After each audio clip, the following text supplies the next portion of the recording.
Long ago, there lived a boy called Robinson Crusoe.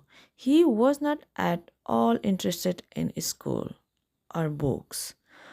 All he could think about was being a sailor. As soon as he was old enough, he set off on his travels.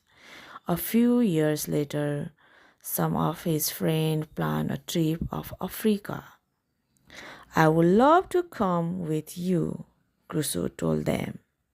Soon after that, the man set sail.